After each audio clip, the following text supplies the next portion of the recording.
सुनते हैं नवरात्र की व्रत कथा। एक समय की बात है, प्राचीन काल में मनोहर नगर में पीठक नाम का एक अनाथ ब्राह्मण रहा करता था। वह भगवती दुर्गा का बहुत अनन्य भक्त था।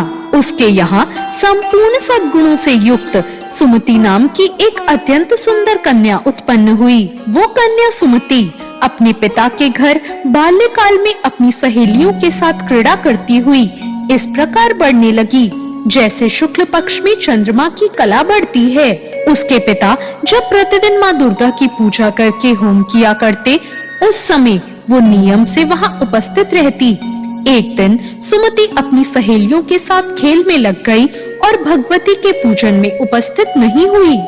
उसके पिता को पुत्री की ऐसी असावधानी देखकर बहुत क्रोध आया और उन्होंने अपनी पुत्री से कहा, अरे दुष्ट पुत्री, आज तूने भगवती का पूजन नहीं किया।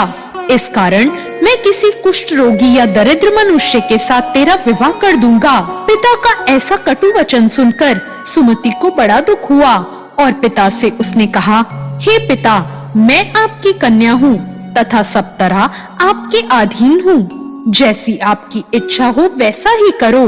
राजा से, कुष्ठी से, दरिद्र से अथवा किसी से भी मेरा विवाह कर दो, पर होगा वही जो मेरे भाग्य में लिखा होगा। मेरा तो अटल विश्वास है, जो जैसा कर्म करता है उसके कर्मों के अनुसार ही उसे फल प्राप्त होता है। क्योंकि कर्म करना मनुष्य के अधीन है, पर फल देना ईश्वर के अधीन है। जिस प्रकार अग्नि में पड़ने पर तृणादि उसको अधिक प्रदीप कर देते हैं, इस प्रकार कन्या के निर्भयता से कहे हुए वचन सुनकर उस ब्राह्मण ने क्रोधित हो अपनी कन्या का विवाह एक कुष्ठी के साथ कर दिया और अत्यंत क्रोधित होकर पुत्री से कहने लगा, हे पुत्री, अपने कर्म का फल भोगो। देखें भाग्य के भरोसे होकर क्या करती हो। पिता के ऐसे कटु वचनों को सुनकर सुमति मन में विचार करने लगी, अहो मेरा बड़ा दुर्भाग्य है कि मुझे ऐसा कुष्ठ रोगी पति मिला। इस तरह अपने दुख का विचार करती हुई वो कन्या अपने पति के साथ वन में चली गई और डरावने कुशायुक्त उस निर्जन वन में उन्होंने वह रात बड़े कष्ट से व्यतीत करी।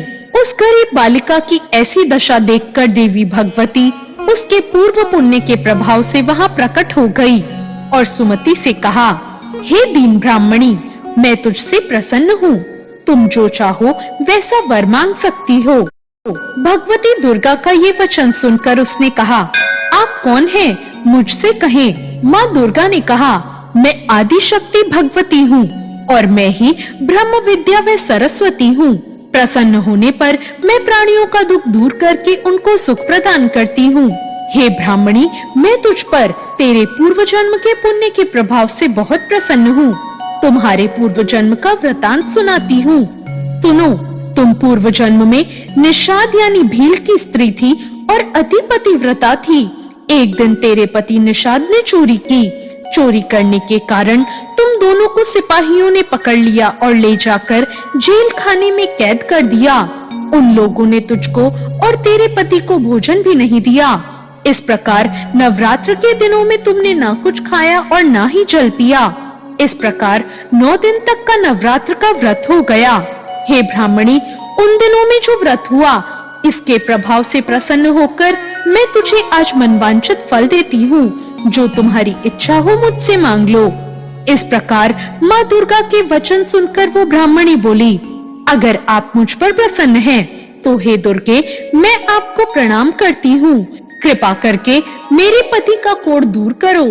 देवी ने कहा, उन दिनों जो तुमने व्रत किया था, उस व्रत का एक दिन का पुण्य पति का कोढ़ दूर करने के लिए अर्पण कर दो। उस पुण्य के प्रभाव से तेरा पति कोढ़ मुक्त हो जाएगा। इस प्रकार देवी के वचन सुनकर ब्राह्मणी बहुत प्रसन्न हुई और पति को निरोग करने की इच्छा से जब उसने तथास्तु ऐसा वचन कहा, तब उसके पति का शरीर भगवती दुर्गा की कृपा से कुष्ठ रोग रहित हो गया और वो अत्यंत कांतिवान हो गया। वह ब्राह्मणी पति की मनोहर देह को देखकर देवी की स्तुति करने लगी। हे दुर्गे, आप दुर्गति को दूर करने वाली हैं, तीनों लोकों का संताप हरने वाली हैं, समस्त दुखों को दूर करने वाली हैं, रोगी को निरोग करने वाली हैं, प्रसन्न को मनवांछित फल देने वाली हैं और दुष्टों का नाश करने वाली जगत की माता हैं। मैं आपको प्रणाम करती हूँ, मेरी रक्षा करो। उस ब्राह्मणी की ऐसी स्तुति सुनकर देवी बहुत प्रसन्न हुई। हे ब्राह्मणी, तेरे उदालय नामक अति बुद्धिमान, धनवान, कीर्तिवान और जितेंद्रिय पुत्र शीघ्र उत्पन्न होगा, ऐसा वर प्रदान कर। देवी ने ब्राह्मणी से फिर कहा, ब्राह्मणी, और जो कुछ तेरी इच्छा हो वो मांग ले। भगवती दुर्गा का ऐसा वचन सुनकर सुमति ने कहा, हे भगवती दुर्गे, अगर आप मुझ पर प्रसन्न हैं तो कृपा करके नवरात्र करने की विधि और उसके फल का विस्तार से वर्णन करें। माँ दुर्गा ने कहा, मैं तुम्हें संपूर्ण पापों को दूर करने वाले नवरात्र व्रत की विधि बताती हूँ, जिसको सुनने से मोक्ष की प्राप्ति होती है।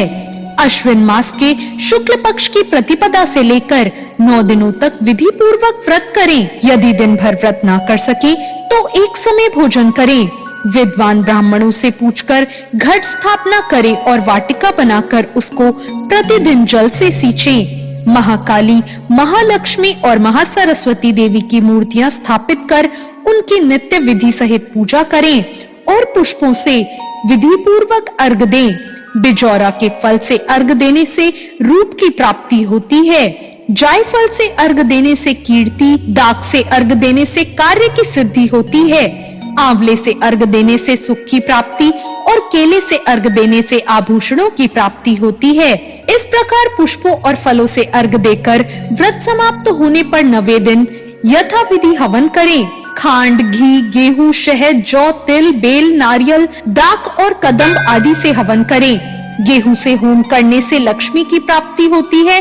खीरे एवं चंपा के फूलों से धन की और बेल के पत्तों से तेज और सुख की प्राप्ति होती है। आंवले से कीर्ति की, केले से पुत्र की, कमल से राज सम्मान की और दाखों से संपदा की प्राप्ति होती है। खांड, घी, नारियल, शहद, जौ और तिल तथा फलों से होम करने से मनवांछित वस्तु प्राप्त होती है। व्रत करने वाला मनुष्य इस विधि विधान से होम करके आचार्य को अत्यंत नम्रता के साथ प्रणाम करे और यज्ञ की सिद्धि के लिए उसे दक्षिणा दे। इस प्रकार बताई हुई विधि के अनुसार जो व्यक्ति व्रत करता है उसके सब मनोरथ सिद्ध होते हैं, इसमें कोई संदेह नहीं है। इन 9 दिनों जो कुछ दान आदि किया जाता है उसका करोड़ों गुना फल मिलता है। इस तरह नवरात्र व्रत करने से अश्वमेघ यज्ञ का फल मिलता है। हे ब्राह्मणी, इस संपूर्ण कामनाओं को पूर्ण करने वाले उत्तम व्रत को तीर्थ, मंदिर अथवा घर में विधि अनुसार करें।